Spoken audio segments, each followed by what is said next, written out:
So we're trying something new. We're always talking every day about all this crazy shit that's going on. But you were just telling me you've got a crazy story you got to tell me. What's up with it? You made me wait for this, by the way. I did make you wait because I was like, all right, I gotta save it for the new show. Yeah. Um, so this is an active situation that's actually going on right now. So I can't really say the names of the people because it's gonna end up in court. I can already tell you. Okay. Which one of the yeah, and I'll get into that story another time too, with Jimmy's sister that Mm. just like went their mediation yesterday, and the other side didn't even show up. Um, so what happened was is I listed this property or of our friends here in Boise back in March, and I got a full price cash offer. It's a above $1 million property, and we got a full price cash offer the first weekend, and they wanted to price it aggressively to get it sold quickly. And so I was like, all right, cool. So listed the property, got it under contract, but the buyers wanted a 90-day close. They said that they were selling a property in another state and they didn't have to sell it to buy this one, but they wanted to have enough time to sell it. And they released $30,000 in earnest money upon the removal of the inspection contingency. So we went under contract on like March 5th. The inspection contingency was removed on March 12th, and time went on. And they give us the proof of funds and everything. So every couple of weeks, I've been checking in with the buyer's agent. Hey, I noticed that their house hasn't sold because I've been tracking it. Are they still going to close? Yes, yes, yes. Everything's good. Whatever. Buyers move out or the sellers moved out. They got a rental house because they own another property they're actually going to move back into. Then on Friday night, I'm at dinner with the wife and kids, and my phone rings twice from the buyer's agent. And I told Rachel, I said, "Oh, here we go." I Uh-oh. said, "It's game on." And she's like, "Okay." So I get up and I go take the call, and I'm like, "Hey, what's going on?" He's just like, "Hey, my clients want to modify the contract." And I said, "Well, what do you mean they want to modify the contract?" He said, "They want to move into a contingent offer and rent the property until their house in Ben sells."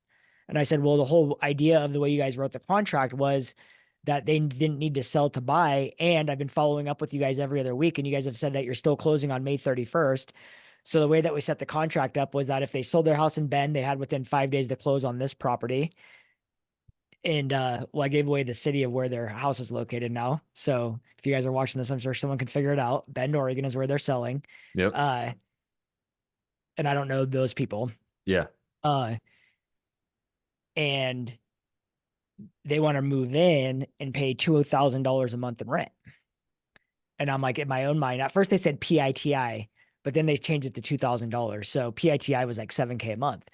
And So I that's just what the said, principal interest yeah, interest like principal, interest, tax, and principal, interest, tax, and insurance. yeah.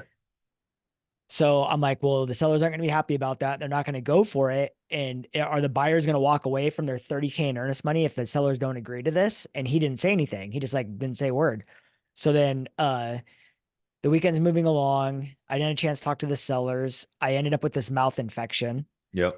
And I just couldn't stand thinking about it. So I finally texted the agent. I just said, dude, I said, you never answered me, but are the buyers walking away if the sellers don't modify the contract? Because I need to know that's going to be a huge, a weight on the decision of the seller. And he said, yes, they're going to walk away if they don't modify. And then that's when he changed his tune and said, by the way, we're going to offer $2,000 a month in rent, which I'm like, 2000, like they're paying 7,000. Like that would be stupid. There would be no reason for them to do this. So he also drops this bombshell at that moment and tells me that the buyers have discovered that the sellers are in foreclosure.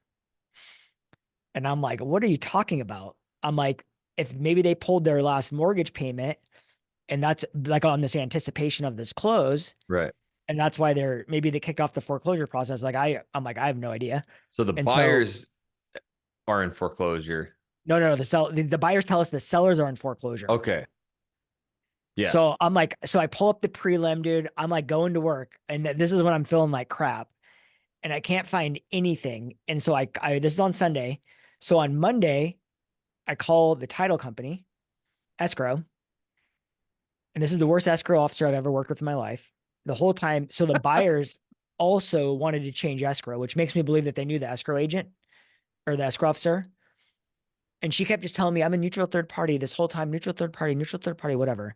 So then I said, hey, here's what's going on. The prelim title report doesn't show that the sellers are in foreclosure because I wanted to find out all of the information I could find out before I talked to the sellers because I'm like, I got to put us in the best position possible for this whole situation. And I need to go to work at reviewing the contracts, disclosure if they are in foreclosure, all this stuff. So she's like, nope, I don't see anything in the prelim. She goes, I don't know where people come up with this information. It's, she's like, she goes, I worked in foreclosures for 25 years. Like, she goes, half the time it's bad intel. So I'm like, all right. So I'm like, can you do me a favor? I say, can you run a notice, a default notice search really quick and just let me know so that way we can be on the trust deed and just so that we know that there's nothing going on. She's like, yeah, I'll do that and I'll send you an email in 1 minute. So I'm like, all right. Literally 1 minute later, boom, she sends me an email and the agent and everyone saying, hey, here's an updated default notice that was submitted, notarized and recorded with the county on April 17th, 2024. So I'm like, So I just last month. just last month. So I pull it up and I read it. And the sellers hadn't made a payment since September 1st of 2023. Oh fuck. So dude, so I'm like, okay, this is wild. Why didn't it come up in the prelim when we went under contract in March? And this is also why I always order prelims on houses before I list them. But in Idaho, they don't do that. In Oregon, they do. So I don't get it. It's so crazy and backwards. And this is like why you should always do all this stuff before you list a property. So you go under contract, you get a contract signed to sell their house, and the first thing you do is pull a prelim title Prelim, yeah. report, Yeah. Yeah. clouds You can on run it. title. Yeah. You can get a trustee, um, Yeah. trustee, whatever. You get the trustee report or for the title. So you get to see everything. Yeah. Liens, clouds, everything, dude. And here they don't do it in Idaho. It's crazy. You do it once you go under contract. And so like that's what I've always had a problem with this. Cause I'm like, well, what if you sell a house that's under like in this situation? Yeah.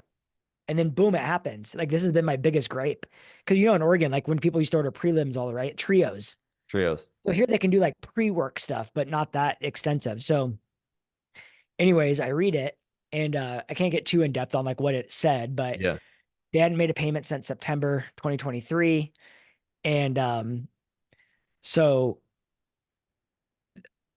I contact the sellers and they're like, let's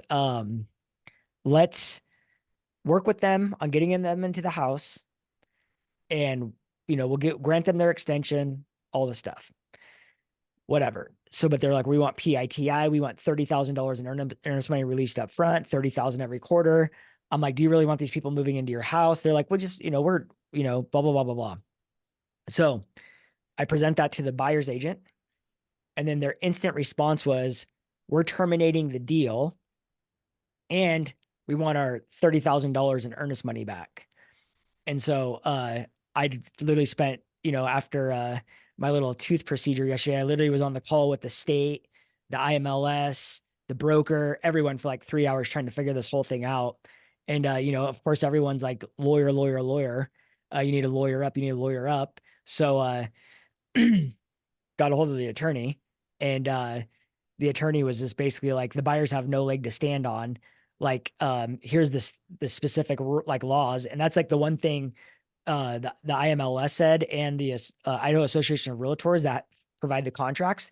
They're like, we provide the contracts and the timelines, but we don't like basically, these are not law binding. Like these aren't based, like they're based on the law, but it's not the law essentially. So they're like, you need to hire an attorney to basically tell you what the law is. And did you break the law? And are the buyers breaking the law? So met with the attorneys. They're like, the buyers have no leg to stand on, blah, blah, blah, blah, blah. So they have till 5/31 to close. The buyers actually paid off the loan, paid off the default. and got current. They So they're out did? of, yeah, yep, they just did. So they got caught up, Like and what kind of number was that? it was about 80K. So your sellers haven't paid since September. The Yeah. buyers covered that. Was Oh that no, no, I meant the arrears? sellers. The sellers Oh, did. because you said buyers. I'm like, Yeah, that's fucking the sellers. crazy. Sorry, the sellers. So they had 80K sitting there, but they couldn't make their fucking payment for since September? Dude, you don't know what people's What? situations are. So the bank wouldn't allow them to make partial payment on the default. Bank? Yeah. So All they or had nothing. most, it was all or nothing, and it just kept accumulating.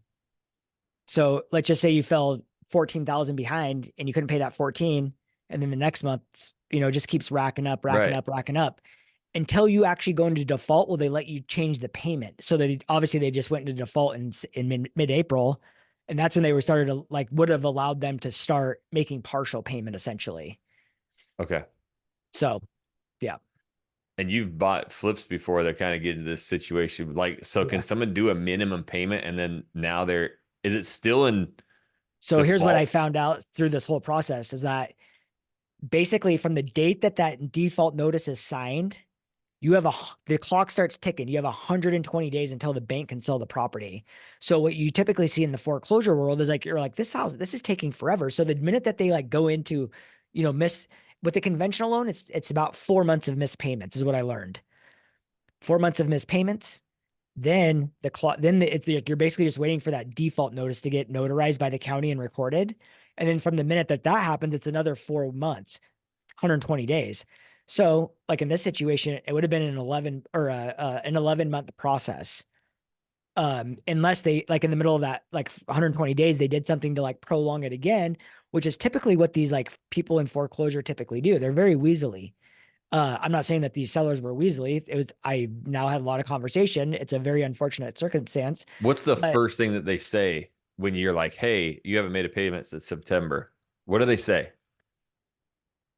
I got to get into the mindset of these people. I mean, are they just like super embarrassed? they said the devil's been coming after us ever since we bought this business that Oh, and it's like we're being attacked from all angles, left and right. And so, okay, so this is what happened. They owned another property, mm-hmm, and we'll just call that one Cobblestone. So they own Cobblestone. They bought that before the market skyrocketed in Boise. mm-hmm, And it basically went from like 700,000 in value from when they bought it to like 1.6. So last year they were going to sell that property. Well, their agent told them instead of writing a contingent offer on the house that I'm selling, they said, why don't you just move in, buy this new house, and then it'll be better if you're out because then we can get it staged and all these things. And the market was like really slowing down here at that point in time. And then instead of writing a contingent offer, you can just move into that one, and then we'll put this one on the market. And this is everyone's moving here. Californians have money flowing out of their pockets. right. We'll just sell it super quick. And they thought they were going to get this like $800,000 payday, or it was actually they bought it for 700. They were selling it for 1.6. So $900,000 payday minus fees. So probably make about 800. 775, 800. So they moved into this house in May of 2023. Mm-hmm. Their house went on the market. They couldn't sell it. It just didn't sell. Gotcha. So then now they're running double mortgages Yep. on expensive homes. The new house is at a 7% mortgage rate probably because the Yep. market was out there last year, 7,000 a month. The other house is vacant. They're trying to sell it. There's no renters in there. Now you have two mortgages, Yep. dude. And you know how it is. I You do. just people start ignoring it and they start thinking that the problem's just going to work itself out, and it doesn't. And And then it'll next thing sell you know, anytime. Yeah. yep. And then the next thing you know, dude, it's like you end up in a really bad situation. That's a rare circumstance. Like, hey, you've got two houses, or maybe it's not, hey, I've been Well, looking. We really want this other dream house. Well, shit, just go move into that one and we'll it sell was this one. yeah, it wasn't even a dream house situation either. It was like a lateral move to get, I think it was just to get cash out essentially.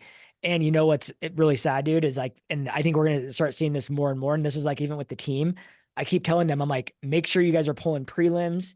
You're getting payoff statements up front because we've had it multiple times now where the people bought their house 2 years ago in the peak and their house is worth 25K less than what they paid for it. And if they put 3% or 5% down, they're upside, they're not going to make any money and they might not even be able to sell their house. And what we've also discovered is people have been getting HELOCs on their houses and Mm-hmm. they're really upside down, but they're at a 2 and 3% mortgage. Their mortgage is only like $1,800 a month. And they're like wanting to sell their house, which they're going to have to go out and rent or get a new loan. It's going to be like 5 or 6 grand a month. Dude, I just saw, this podcast where they were saying that during COVID, we had $1.2 trillion in savings. 1.2 trillion. Right now, we're Yep. sitting at about 84 billion in savings in America. Literally, we're spending like almost $100 billion a month in our savings. It's just literally the money is just flying. Pew, pew, pew, pew, pew. So during COVID, everybody's fucking making money. Things are good, and then Well, like they what weren't people do people live that they, lifestyle still. they weren't doing no. What happened during COVID is the rates were low. Yep. People weren't able to do anything. So they were saving all of their money and everybody was scared. Gotcha. So if you look at the history of like any pandemic, you always see that the market like tanks for about 6 months and then it rebounds. So remember, everyone's like, stock market's going crazy, interest rates are going like really low, like everything Mm-hmm. was great, like everyone was living the dream, but like everything was shut down. So like it was like everyone was like living high off the hog and you couldn't do anything. So everyone was saving. And remember when there was all those talks that we are going to move into these like reverse mortgages where they were going to, like, everyone's like, there's so much money in savings. They're going to start paying us negative interest rates to get loans. I'm like, dude, that's the dumbest thing I've ever heard. It's only American. You're only an American if you're in debt. So like that whole situation is out the window. So I think this whole inflation thing has really hurt people. Does this actually cause like price adjustments, price drop, price anything? Dude, the demand is what's controlling it all. It's the supply and demand. It's like if you go to the store and it's out of your favorite, prime drink, and you know that they Yep. just they just jack that price up, or as soon as it's there, it's like phew, gone. And that's what's happening right now is we have really low inventory, but we have really low demand. So it's like holding the house pricing steady. And actually, there was a really good report that was just put out by realtor.com, and it was talking exactly about this. And they called it like the rate lock dilemma. And they said it was basically due to like everyone like moving into they say that I think it's 80% of Americans that own houses are either free and clear or under a 4% mortgage. So they said like when it's basically rate locked up the inventory of people wanting to sell their properties because everybody has these great mortgage rates on their houses and they know if they sell they're going to be buying into a higher rate. And actually, that was one of the things that they said is that like basically we know what the bottom of our industry is like for sales. It's about 4.1 million sales. The ceiling is about 7.2 million sales or 7.1. So basically, when the markets are really, really bad, we're in the low fours. If we're really, really good, we're in the low sevens. So like there's always going to be a Yeah. supply and demand. And it's typically based on life events, upsizing, downsizings, death, divorce, and birth, right? Right. Those are like the key triggers. Like people don't really like, say, oh, Jackson, today the rate's great. I'm gonna go out and buy a house. I mean, something has to trigger that need to buy a house, whether it's investing or, the death, divorce, or, birth situation. I couldn't find that one, but this like there's a bunch of these news articles that come up. This one's calling it the prisoner's dilemma Yep. is confounding the housing market, but basically the realization is setting in. The housing market faces inventory impasse, not a demand dilemma. Existing home sales continue to improve, over the year. So basically, yeah, it's calling it. It's so that is it. It's a fearful of like I can't move out and go from a 2-3% to a 6-7%. So Yeah, they does the say, interest rates got to get down to like 5? Do you think for this to? I mean, they say that we have to get into the fives to see like a shift in the market to flood back up because they say that basically for every 1%, it's like I think 1% increase pulls out 5 million in buyers. But the reality is like they're saying there's like 80 million buyers that are currently like pre-approved sitting on the sidelines right now. So as soon as those rates drops, dude, it's freaking gonna be Armageddon because we don't have the inventory to like hold up that demand if it happens. And this is what the Fed knows, dude. This is exactly what the Fed knows. They know that they don't need to adjust the rates because if they did, it would just vacuum out the markets and they need to squeeze that turn up as much as they can to get every last piece of juice out of that thing right now because inflation is crazy. Yeah, But they were I saying that because of this rate lock situation, the house prices have actually gone up like from last year to this year, another 5.7%. Yeah, but is the days on market now increasing? Because like I have a Yeah. flip and it's so fucking weird to be sitting there waiting for an offer now for like 2 weeks. But you talk to like a good real estate and they're like, dude, the day on market's like fucking 40 days. This is totally no, this is it. Now, certain areas bring out certain, different income or outcomes, but like What days you on have, market, it's a mental thing. Like I'm like, oh why yeah. isn't this selling? Well, what you have to look at, and this is like why price is the most important piece of the puzzle, because it's the list to close ratio.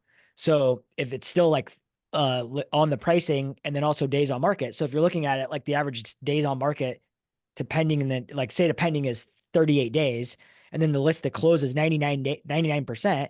Okay, cool. It's going to take me 38 days to sell my house at nearly 100% of the real value. Yeah. But if you overprice the house, and actually I just saw this really good article, it was for this state of Oregon. It said if you're priced accurately and you go pending the first weekend, right now with the current markets, WFG put it out. It said that you sell at 105% of list price in the first weekend. If it's between the second weekend and the fourth weekend, you sell at 99% of list price. And if it's anything over that beyond that, it's between 90 and 95% of list price.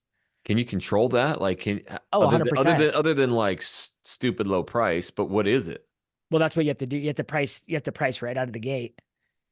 It's just pricing right. That's the thing is I mean, that's just the way it is anywhere. If you price, it's always condition, location, and price, right? Right. So the reality is if you don't have if you have only two of those three things, you're probably going to I would just say price it in anticipation of getting a great offer, because and you're not going to probably sell it the first weekend. But if you're really checking all three boxes and you got the best location, you have amazing condition, and your price right, you're probably going to get multiple offers. It's just there's people have their pick of the litter right now. And in the luxury market space, it's just getting smoked. Just the days on market are so long. Yeah. And what about now? Like, the area I'm in, Houston, new construction. I think our business shifted from like almost, I don't know, 60, 70% resale to now we got to be 90 plus percent new construction. Hmm. Obviously there's some rate stuff that the builders, incentives and that, but like, I don't know, markets that don't have a lot of new construction, they seem a little bit more stagnant too. Yeah, it's really interesting. I think the builders got hit so bad during the market crash that they like really control their inventory. And they're just like because like once they get their certificate of occupancy, they move into like an interest only loan. They go from like construction loan to interest only. So they're very, very particular on how they release their inventory. And they'll slow the building process down and all the things. And you hear these people say like, oh, there's shadow inventory out there and this and that, and I'm like, dude, that's because the builders are smart. Like they're not stupid people. So in the markets that there's not a lot of new construction, I mean, typically that's because builders aren't building in markets that are you know not great, right? So like when you're saying this stagnant markets are like more resale driven, yeah, it's true, because builders aren't building there because they don't see viable opportunity there.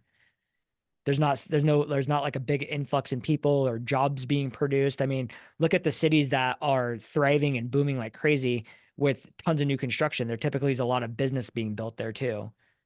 Yeah. So I'm just searching. I want to talk about like foreclosures. I think that's the big headline all the time. Foreclosures are up. This is just one article I found, and I don't know who it, Adam. U.S. foreclosure activity increases quarterly in Q1, but it just actually talked about what you were just saying. So ATTOM is a leading curator of land, property, and real estate data. Today released its Q1 2024 U.S. foreclosure market report. All these are highlighted, so we could probably read those. And it shows a total of 95,349 U.S. properties with a foreclosure filing during the first quarter of 24, so up 3% from the Yeah, but previous look how quarter. low that number is. 3,390 or 95,349. And that's for the first quarter. So that's 3 months. Here's the thing that I would say. Go to your market and just type in check the box for foreclosures and tell me how many foreclosures you see on there. You don't see any. Yeah. During COVID, like that number was like, it was like 800,000 a quarter, and that were in forbearance. So I was like, even if you like 10x that number from what you see today. I'm like, you wouldn't even see, there would be not even a blip on the radar. And this is also a thing you have to remember. Only like 10% of this number actually make it to foreclosure. And right now I think it's like 1%. So it's such a small number that actually makes it. Like I show you the foreclosure numbers all the time. And even like we were Yep. looking this morning on the list, there was 100 houses listed and only two of them had been sold at the auction. Right. So This is literally 98 of them. And then that goes into kind of what I was asking you. So these people can, even if they don't make a quick payment, they can file something or to extend that. Like, Oh, there's so many things you can do. You can like file bankruptcy. You can call the bank and try to get like a, delayed payoff. There's like so many different avenues you can go into it. But in yeah, as your soon as it honest gets it, opinion, it won't affect anything then? Like this little uptick of foreclosures or of demands, there's too much demand? oh, we're dude. Yeah, even at the no, there no, we would need like a giant tsunami flood of inventory to ever actually do anything to the markets. Mm-hmm. That's like that's the same thing that I talk to sellers and buyers about like all the time is like literally we need a tsunami of house sales. And the problem is what's everyone doing, dude? I'm like, I have two rentals at the 3%. I'm like, I can never sell these houses even if I want to. Yep. It would be crazy. Yeah. It's free money, dude. They're basically almost paying you to own these houses. Yep. And especially if you can get rentals, covered Exactly. short term or long term, it is. It's an investment. So that just because you would think about maybe selling that to capture a little bit of liquidity, and maybe you do Mhm. down the road. But at the same time, you're also like, dude, there's no better feeling than having that 3% interest rate. Like it just you feel fucking like a badass that you have it, and you're like it's a unicorn. I don't think I'll ever get this again on anything. So that was it was said at 93,000 in the quarter, right? Yep. So that's basically 30,000 houses a month. There's Hmm. 350,000 houses sold every single month. So you're talking like less than 1% of the inventory would be foreclosure if all of those houses that went into default actually made it to foreclosure. Dude, one out of 100 houses is in foreclosure. You think that's going to shift the market and that would be if every single one of them made it. Yep. 0% chance. Yeah, and I only read the beginning of it because even the next line says the report also shows a total of 32,878 U.S. properties with foreclosure filings in March of 2024. That's what I said, 30,000 a month. Exactly. And Yeah. I'm going to bring it up so you guys can see it too. That's actually down 1% from the previous month and down 10% from a year ago. So Yeah. the foreclosure rates are going down. Yeah, exactly. So this is the thing you have to remember. February to March, you'll always see a big uptick in real estate activity just because you're heading into the selling season. But I'm glad that they showed it versus last year because Hmm. last year is the first full March where we actually had a full cycle of high interest rates. Look at that quarter two of 2020. That dip of pre foreclosures goes down to almost like zero. Was that just Yep. because of government aid or? Yeah, from forbearance Okay, so issue.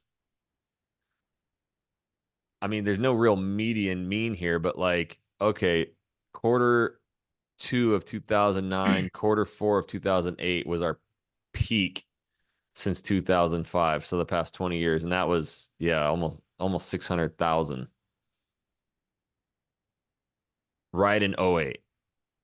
So all of this, like past 3 years, all of these YouTube doom and gloom fucking guys talking about, foreclosures and market crashing and price decrease. But like, you look at a simple chart like this, it's been on the biggest decline, steady decline since 2009. Oh yeah, exactly. And here's the thing is if the consumers could have gotten 2 and 3% mortgage back in like 2003, 2004 and locked in and not been on those adjustable rates, there never would have been a market crash. If in 2020 they gave everyone 2% adjustable rates again and went up like 2, 3, 4, 5, 6, 7, like that happened back in the day, we would be in this exact situation. Mm-hmm. But no, what they do, everyone can lock in at 2 and 3 because here's the thing. The government does not want another housing market crash. Guarantee you that. Dude, it's so bad. Real estate is the number one GDP driver in the entire world. Right. They learned their lesson. Trust Yeah. me. Yeah. So, and that was all caused by the lending industry anyways. So yes, we would have, everyone's like, oh, this is the same thing that happened in '06 and this and that. Well, you can't say that because everybody was on adjustable rates back then. Look at the fucking number from like the real data, the from US completed foreclosures, like an actual foreclosure, REO. And we've Yep. all heard of those guys who got into real estate 06, 07, 08, that's substantial. And it's still only, 250,000 of actual foreclosures. But now, I mean, since 2020, the number's almost like 10,000 or less. That's why I Right. always tell everyone we could literally put everyone that's filed on the market. It wouldn't shift anything. Right. But I know what everyone does thinks this I'm mean? I crazy. mean, okay, to back it up, like, but it is interesting having these filings of foreclosure and your clients selling a $1 million+ home. Yep. I mean, now what do you honestly feel is going to happen with that? And you said a minute ago, but you're like, the lawyer said that the buyer doesn't have a leg to stand on. What if the roles like reversed? What if this is your buyer now finding out it was foreclosed? I know it's a tough position. I don't know if you No, want I to mean, disclose it, so this is but the thing. I think it would have, okay, a couple of things of why I think it would have affected it is if the buyers were financing the deal. I think another thing that would have affected it is if the foreclosure would have been completed and it was go like a true, like it was a fully, that right, the foreclosure wasn't brought out of foreclosure. Because here's the thing, a foreclosed on home that goes through the process has history. And it's like statistically proven that if it goes into foreclosure once, it's more likely to go into foreclosure twice. It's just like a speeding what? ticket. Yeah, or divorces. If you've gotten a divorce once, you're more than likely to get a divorce the second time. Wow. If you've gotten one speeding ticket, it's more likely going to happen again. So I remember back in the day when I was like a listing machine, Yep. if I ever saw that it was a foreclosure in the past history, I was like, oh, this is going to be a tough sell. Like, because there's just the stigma. And so, um, I think if the buyers wouldn't have been cash, that would have been a problem. I think because the contingencies were removed before the default notice was signed, because the law does state that the foreclosure process in the state of Idaho actually kicks into that the law of protection happens when the default of notice is signed, which happened after all the contingencies were removed. So I think that's what I think they're just trying to do everything they can to get their earnest money back. And they're just trying to throw every single piece of spaghetti at the wall to see what sticks. Did they not love the house then? Or is Well, they it tried. like, Well, yeah. I think what happened was, is I think they tried to, before they figured out it was went into foreclosure. I think they just thought their house in Bend was going to sell because I talked to their Oh, agent and she was like, "Oh, I'm a 25-year veteran. This house is yeah. going to sell in a week. Oh, it's so amazing. It's a trophy home. Blah blah blah blah blah." And I was like, "All right, Trophy home then. I see what brokerage you're at, first of all, Yeah. and you're not really known as to be a luxury brokerage. Yeah. Like I don't even know, like like the marketing wasn't even good. Yeah. So, and I did my own recon and I saw that every Of house in the course. neighborhood was all under contract. It was all like new construction and it was all under like 1.1 million. This house was listed at 2 million and it was a resale. And the most like the highest price resale home sold in there was at 1.5 and they were at 2. So I was just like, they're in the clouds. So that's why I really wrote the ironclad contract the way I did to protect the sellers, which is now what's happening. Yeah. What does this mean for your sellers now if it does fall out of contract and you relist? So basically the lawyer just said like once the um contract expires, which is next week, which when people are listening to this, it'll happen already, but we just got to make sure that we release this after that date. Uh that he's taking over and going to deal with it. So this is a battle that now they're going to be Yeah. dealing with a Yeah. lawyer. So in the state of Idaho, it goes they go to a it goes the buyer and the seller try to like work on a compromise. And then if that can happen, they can go to an interpleader, which is $2,000. And then they review the case and then they choose the outcome. And then and if you don't agree on that, then the third option is then you just go straight to court. What a But mess. and here's the crazy thing in Idaho, small claims is 5,000 and under. So this is real court talk. And like, so a lot of states, it's like 10,000 and below. Idaho's, it's even smaller, which is like, it's kind of crazy to me, but And these people are selling a house in Bend. Do they still live there? I mean, they got to make this trip now. What I believe happened is I think weren't able to sell their house in Bend. And I think they saw this as a way out. And I think they probably found another rental out here to move into for like $2,000 because it's a very cheap rental market. Yeah. And I think they just figured they'd buy another house when their house in Bend sells. And they probably felt that the luxury market was slowing down and that they'd wait for the market to rebound. Yeah. I just I'm like, not telling you I'm not really sharing my real feelings of like what I think of these people, the yeah, buyers. yeah, I would love to fucking put one right in them. yep, Uh, because they're pieces of shit basically. And yep. it's like, dude, you're kicking a person while they're down, and then you like, it's so sad, dude. Yeah, those sellers are like defenseless now. I mean, what do you think? Is this going to be like a couple month drawn out process? Is this like a Oh year? yeah, Like oh yeah, dude, it's gonna be now a. they're like, and they can't just say screw it. We'll give them the 30 grand back, and we want to relist ASAP. Like, wouldn't Oh that no, be a no. better? Oh no. So I already made clear of that. So once the contract expires, we'll go right back on the market, and then they'll dispute the Oh, earnest money on on the side. okay, okay, okay. Yeah, That makes because in my mind, I'm like, dude, I would almost just forfeit the 30K and relist. yeah. But okay, so they can relist it, but like, is there any disclosure No. that has to? Okay, just back on market, crazy buyers. You put that in the marketing. Oh, trust me, I'm gonna let everyone know. I'm gonna let everyone know who their agent is too. No more contingent offers, It wasn't even contingent, so that's what saved them. and Is there's like, no chance it closes on the 30 for here in a couple days. I mean, unless the buyers are just really bluffing us, and I. Yeah, So basically, I presented the documents to the sellers, and their attorney advised them not to sign anything. So gotcha. yeah. So we're waiting for 531 to come. So don't release this until June 1st at least, and Okay. then I can give you give you an update 2.0. Update, dude. Yeah, that's gonna be a good update. I think people are gonna want to know about that one. I mean I told the sellers just to keep moving along as if it was closing, sign the documents, get everything good to go. Well, at least they paid their 80K now, so like they're caught up. It removes Yeah. probably the foreclosure, so if you do relist, nobody can see that again. Yeah. So what the MLS told me is that because I was like, am I in violation? And then they're like, well, you have a reason. They said you are supposed to list that it's in foreclosure, whether it's in for, because like the MLS is like, we have our own set of rules. So like, it doesn't matter what the law states. Like the law is a little bit later down the road of what a true foreclosure is. Like when that default notice is signed, that's what the law states. Where they were at before that was like pre foreclosure. But even the MLS said that you had to list it in the financial description because it could affect a loan. Um, so they told me that I have reasonable time from the minute I'm notified of that, which I didn't find out until this week when the title company sent out that default notice, which is what I'm the one that requested it. Yeah. Uh, so I basically titled on myself, but With now seeing some listings of not paying buyer representation, how do you think these stories unfold then? oh, I think it's gonna be, Fucking Wild West. oh, dude, I think it's gonna be a bloodbath on some circumstances. Dude, I've already seen a couple crazy ones.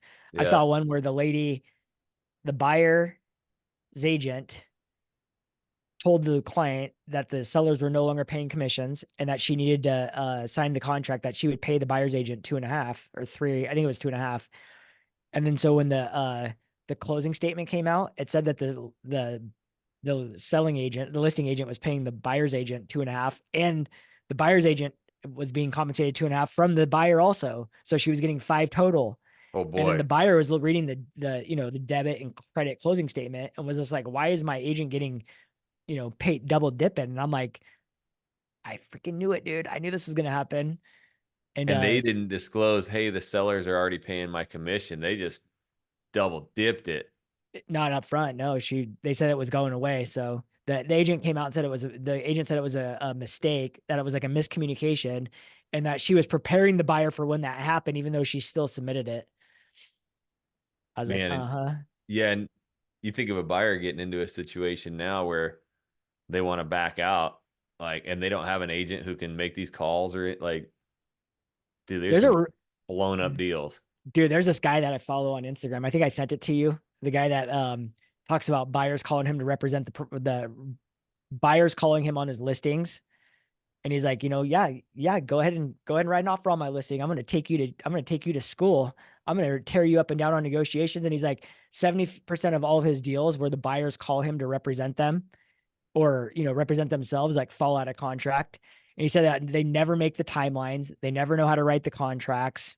He's like, it's the greatest thing in the world for my sellers. Yeah. It's going to take some time to really figure that out. Like the NCAA just announced that they're paying like 2.7 billion, kind of like a settlement like NAR to college athletes. And each college now gets like 22 million. It's like, how is this going to be handled? Like, how does the girl on the lacrosse team or soccer team get paid? Man, I think these first like frontier years Oh yeah. of these settlements is going to be chaotic. Oh, dude, it's like the NIL deal in collegiate sports. It was like the first 2 years is the years you're gonna get like the people are gonna get rich, Yeah. and then with this whole commission thing, man.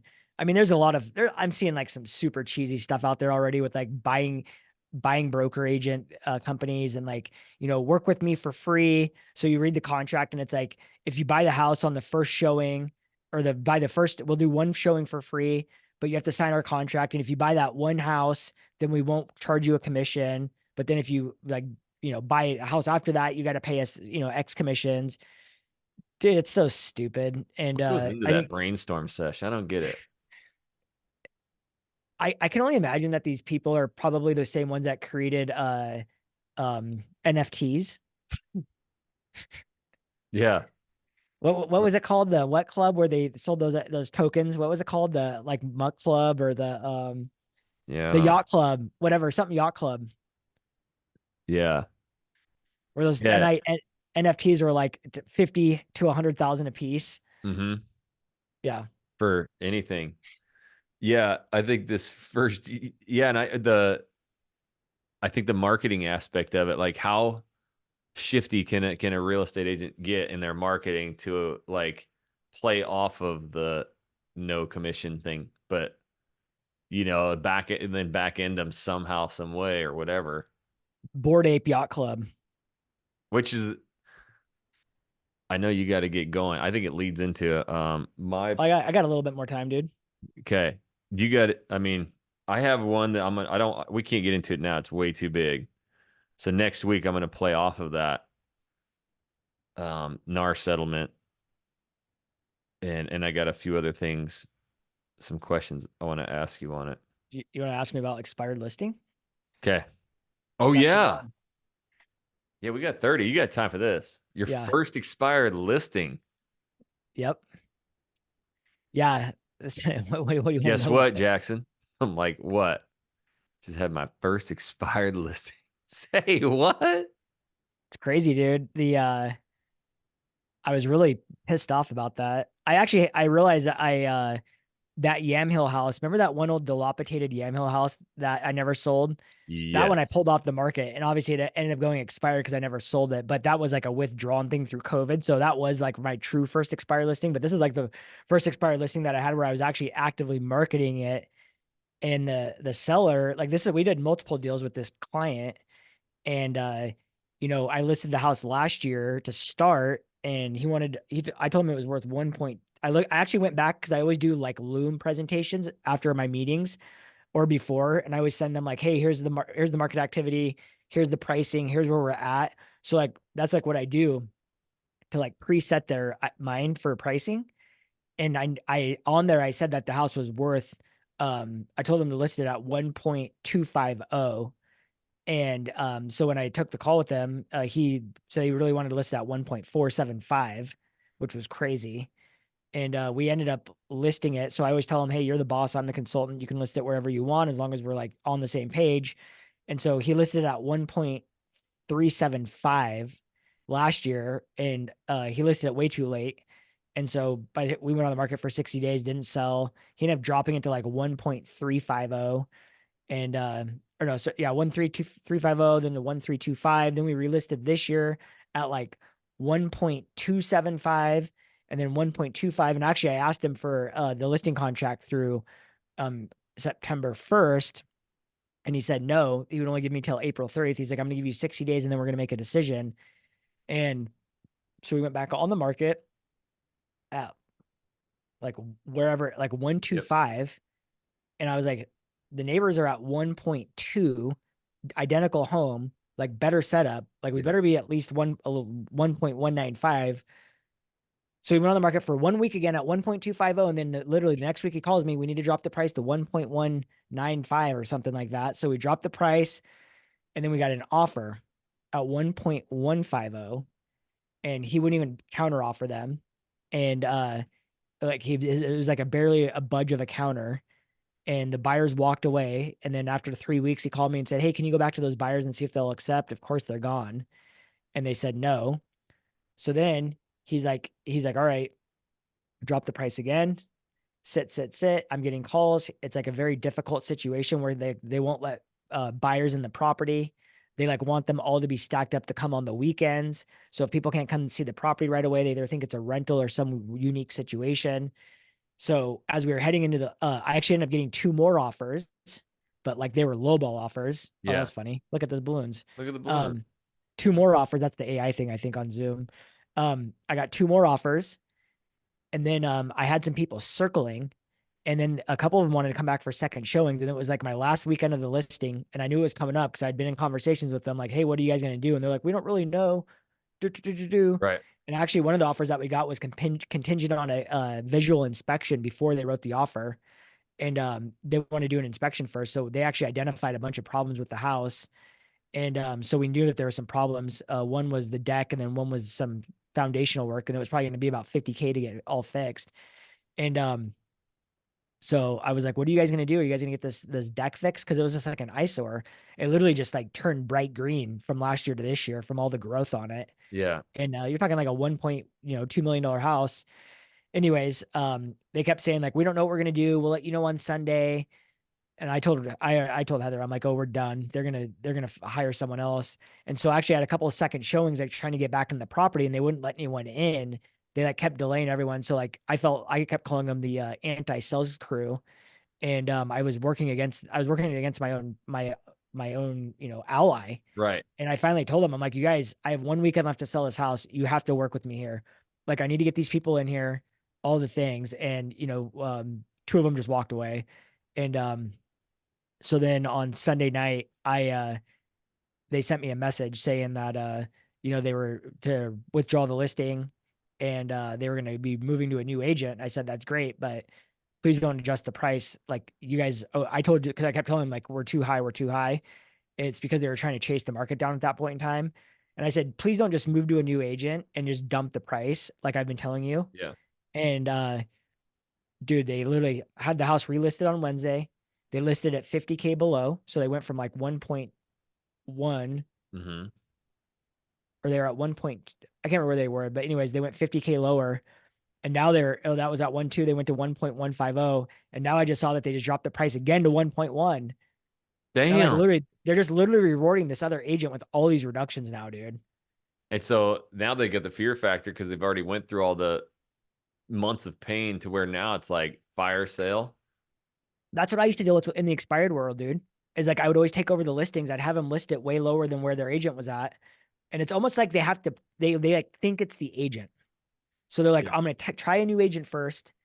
And then if it's not the agent, then I'll drop the price. Well, typically, like a lot of times, even when I was doing expired listings, a lot of times the marketing from the first agent was really bad. Yep. So sometimes it isn't a price thing. But dude, I'm in the luxury programs. I've got like all the luxury presents or all the luxury ads running. Yep. I've got like the homes.com membership. So like all of our listings rank #1 on homes.com. I know all the tricks for Zillow to get all of our rankings up. Like I know every trick in every book on how to make our stuff pop the Were you best. getting all that with this one? Oh yeah, dude. Like we were ranking #1 on everything. And I was showing them the reports, driving the traffic. Dude, we were getting showings galore. The problem that we had with that house is that one, it had no backyard. Two, it was in Multnomah County with a Washington County zip code, so the taxes were double the amount of what they should be for the area it was in. Three, it was in this area called Forest Heights Mm-hmm. HOA area, but it wasn't in the HOA. So a lot of people are like, oh, it's great that it's not in an HOA. Well, in this one area, you want to be in the HOA. So it was like, dude, it had everything working against it. And then on Zillow, it said the closest school was Sunset High School. Well, it went to Lincoln High School because it was in Multnomah County. You So guys now you're are, in a downtown Portland public school versus, a nice suburb Beaverton school. Dude, it was just, and the buyers are like, make sure everyone knows everything about this house. It's Portland Public Schools. It has no backyard. There's problems with the deck. Blah blah blah blah blah blah blah. yeah. And by the way, people can only come 1 day a week, which is against the law because you have to let them in within 24 hours. And I even told them that. And dude, it was just crazy. But yeah, they were like, we're really motivated to sell it now. So we're gonna go hire a new agent and then we're gonna dump the price and let them get all the commissions for the freaking 2 years of work you did. Yeah. What do you take from that now? Like you go into another living room, same situation, and they Oh, want to dude. list at 200K high. Do you just say no? I just said I'm not doing it. I'm gonna put on paper that one, here's the price I'm saying, here's the price you're saying. Two, like we're gonna make an agreement whether or not you will dump the price after a certain amount of time, and we're gonna get it in writing. And if you don't, there's gonna be an injection clause in there that we part ways with a payout. Yeah. Because I mean, that's a lot of, I mean, obviously monetary, value of listing these things, but man, and I remember all the phone calls that you're spending a lot of time on this thing. That's why Dude, like everybody's like, I want to go luxury, I want to sell $1 million homes. And a lot of the ones we've been involved with, they're fucking more of a pain in the ass than the $500,000 buyer that comes in, you know what I mean? Or dude, they all take so much time and energy. And that's why like everyone's like, oh yeah, you're making so much money. I'm like, dude, do you know how many hours I've wrapped into all of these luxury listings? right, Dude, oh my gosh. And the buyers, like, I, I mean, yes, cash money. I mean, you're talking $4,000 maybe. I don't even know about all the ads that I run additionally for right. every open house, every price reduction when you send out the blast. But you're talking like how much hours of time, Yeah, dude? It's at least I don't even know 200 hours right. minimum. And then when the contract goes sideways because the buyers turn into pricks or the sellers turn into pricks, and now you're like into courts and lawyers and all that stuff, it's like it really cranks up. But if you're a newer agent and don't have that like war wound, and because I think of myself, so I think in this podcast a lot, you're going to hear me ask kind of like almost rookie question, but it's like, how do you approach that? Because you want that listing so bad, and all you can think about is that commission on that Uh, thing. But well, like pricing is everything. I'll And tell if you a what an client, amateur, yeah, I'll tell you what an amateur would say. An yeah, amateur would say, take the listing no matter what, because you're gonna get like if you get one listing, you can get three more off of that, and that's what you hear in like the right. 1% world and things like that. But I'm like, dude, no, the goal is to always sell I mean, because like I'd rather have three high qualified buyers versus one listing, to be honest with you. Yeah. And you know, sellers need to feel the pain. They also need to be in reality. So it's just like, dude, taking that listing over price. Like if you have a plan in place, like, okay, so here's a good example. Yesterday, Heather's like, I'm going on this listing appointment. It's for one of the other agents' listings. I'm like, sweet. It's $5.99, not a penny more. And if they don't go to a penny, if they go over a penny more, don't even take the listing. You're right. And so she went over there. They wanted to list at 750. I know. I was like, where did they come up with that number? Literally, I thought maybe they would say 650. Well, they end up settling on 650, but I said I put in the contract that they would drop it to 625 in 30 days, drop it to 599 in 30 days, 575 in 30 days, 550 in 30 days. So like otherwise there is an ejection clause that they can pay us out. But I'm like, I'm not doing it. I will never do it again. What is it? So this ejection clause, is this Oh, like if they just say an like, oh, we don't want to Oregon reject, thing or a national? you can put it anywhere. Just make it up yourself. Like if you're one out of this contract, you're going to pay me this much money. It's in every listing contract, additional terms and conditions. By the time you get down, like, and I get it because I've sold houses too, and like you immediately, okay, your first thought is usually like, I just want it to sell quick, and you kind of have and then you might get a little excited because you see other houses, you're like, maybe we could get this, Mm-hmm. Oh yeah, and so that, and then somebody may tell you that too, and that's the other dude. aspect of that, This is what I always tell people, and I deal with this all the time. Those people are not the buyers. right? You as the seller, you are not buying your own house. Yep. So the market will always dictate to us what the price is. And so like in the I think the hard thing for people to wrap their mind around is like the faster it sells, the more I'm going to make. How does that make sense? Right. That means I priced too low. Right. No, because if you generate more activity, it's going to get multiple offers and the price is going to go up. And so my favorite terminology is to always tell sellers, like, if you don't think it's a price problem, put the house on the market for $1 and let's see what happens. Right. But you know, and the stat showed, like, if it's on for less than a weekend, you get 105% of list price. If it's on for 2 to 4 weeks, we were getting 99%. If it's on for 4 weeks plus, you're getting about 90%. So like, where's that sweet spot, right? And how do you want to do this? Because if you price it too low and you don't get any offers, you're kind of in a bad position.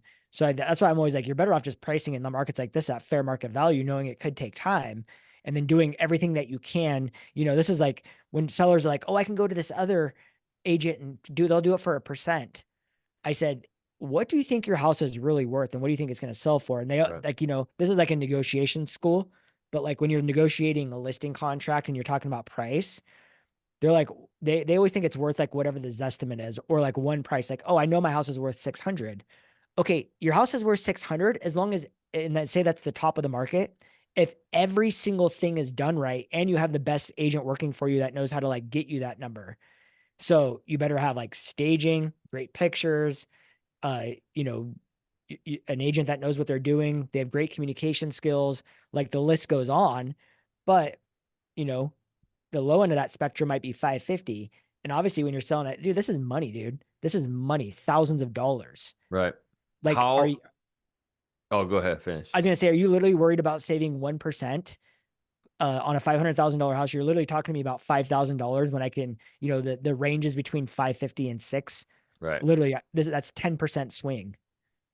How long? Just to finish this up, and then I think next week we'll get into NAR settlement, and I got some articles of Buffett and some real shit going down. But like, how long do you personally think? Buffet, my favorite person. I know it's is it going to take for the mystique of the my house will sell immediately multiple offer from COVID? Because I think that like Oh, I'm personally listing a flip right now, and you still have that mindset of like multiple offer. And I don't think this again there's certain houses that do, but like how this many years is it going to take America to get out of that? this is going to be a problem for the next.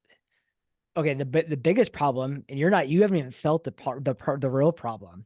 Right. The real problem is people that bought during that time frame and waived all their contingencies, and they're now selling. And one, they're not getting the same price; they're getting less than that, but they're also being asked to do all the repairs they passed on. I got you. Yeah. Dude, it's a real problem, and it's going to get Like, real deep. yeah, because now they're sitting in that house that "Oh, I don't even care. I'll get in there. I'll fix all these things myself," but they don't, and then they get worse. But this is what like no matter what this market is showing you, there's always a good and a bad of every market. So I will take 3% interest rates and overpaying by 100,000, waiving all of my contingencies to like do say 25, 30,000, $50,000 in repairs. Because in 10 years, our house is going to be still worth the same price as if it's whether you got it at 3% or 6%. But at 3%, you're paying more towards the principal every month. At the higher interest, it's more towards interest. So in 10 years, you're gonna have way more net liquidity in your property. So if it needs some repairs, that's why I'm like, when I go to buy properties and I'm like in multiple offer situations, I'm just like, dude, I'm waiving every contingency and I'm releasing 50 grand in earnest money for them just to accept my offer, because I'm like, I know what the benefits are of buying this house. And am I gonna let a $10,000 repair stop me from making 100K?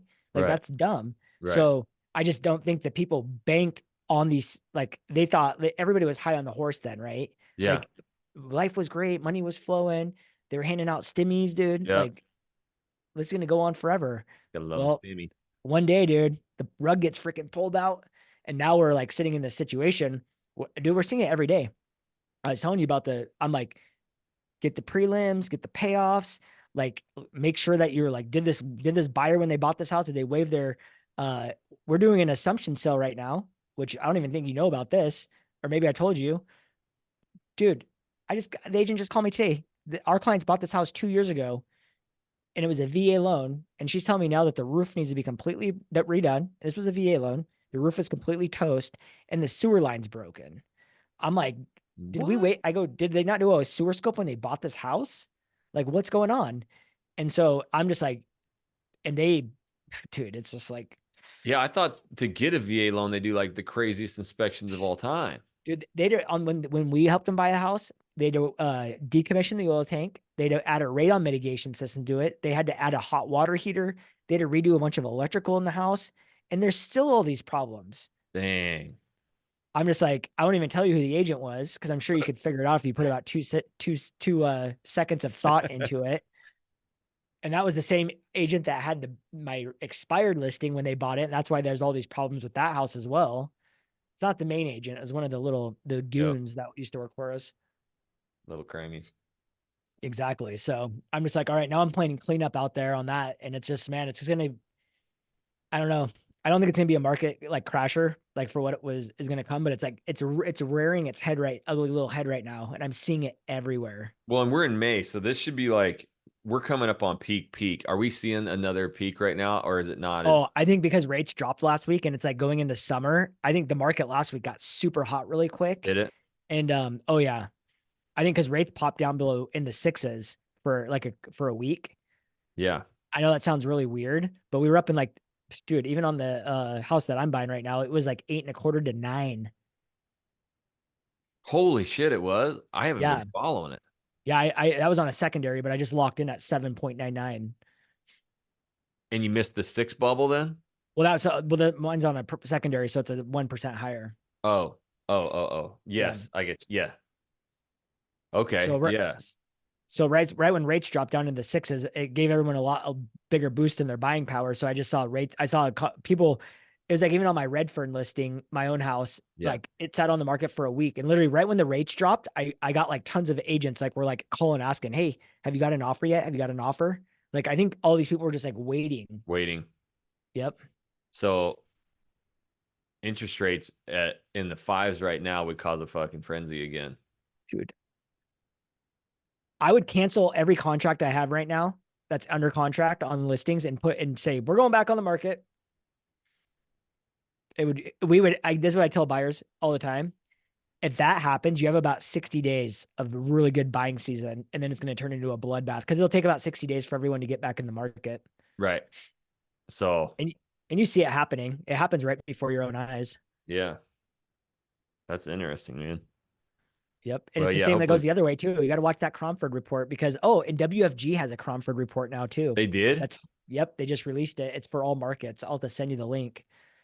Dude, let's go over that on a podcast because I don't even follow real estate, and that's the funnest shit to listen to. Like, it's real deal stuff. There's no fabrication. Yeah, they just released it. And actually it was really cool because what they did, and I got to go in a few minutes, but they literally they take like they put the market in the top 25% of like so say the top 25% is like 1 million to 2 million and then the next 25% is like 1 million to 750, 750 to 5 and then 0 to 500. Yep. And then they show like what the median sales price, the median square footage is for that price point and all the things. And then like, is it a buyer's market or a seller's market or is it a neutral market?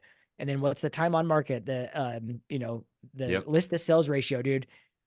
I sent it to a couple of clients. I'm like, hey, mother effers, you Yep. better sign up for this. And no, Yep. it's free. I'm like, but this is why what's happening is happening. And you need to pay attention. So And I that, sent it to everyone that I know.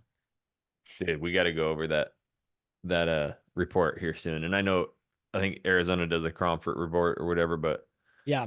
I think the more you know, better you are in real estate. No Dude, that is doubt. why I never had an expired listing is because I literally like I'm like I even like know. dude, I had these sellers tell me the other day like you're the smartest person in real estate I've ever met. And it's just because I'm like constantly telling them because I don't want to be the person that is the problem their house isn't selling. Yep. Like it's like hey, like Mason And Hill. everything they fucking fight you on of like why they're not selling, you can prove with data. You know what I mean? Oh, 100%. I mean, dude, I'm like, okay, there's 25 active listings and there's one pending. Like, it's not like there's buyers hiding in the freaking Right. bushes waiting. Like, that's what I'm like. That's what they think. They literally think that there's buyers out there buying all these houses and they're just passing on They're just theirs. passing on theirs because of something you're doing. Yep. That's So then they awesome. got to fire you, hire a new agent, go through the same pain, and then let them dump the price and get the sale. Well, we got to talk about that too. Coming up soon. New podcast. You guys let My us new my know. new motto is going to be like, I just want to be the last agent you hire. We'll make sure it's on that. Yeah. All right, homie. This is why we had to make a podcast because you expressed all this shit to me all the time. And I'm like, we got to get this out there. Yep. I've been hearing this for 4 or 5 years, man. Freaking the honey badger of real estate, J-Dow. So, Oh yeah. Addy always says, he's like, oh, here comes the yellow tape. Because every time something happens, they're always like, I'm always like, don't touch it. Just let me yeah. deal with it. Don't touch Yeah, it. I know.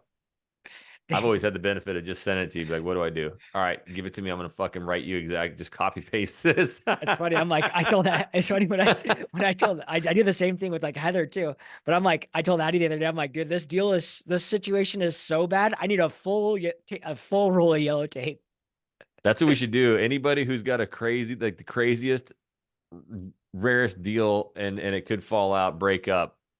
Reach out to one of us and say you want to be on the podcast. We'll let the old uh investigator J Dow get I'm on not it, man. a We'll bring I'm not a somebody on. lawyer.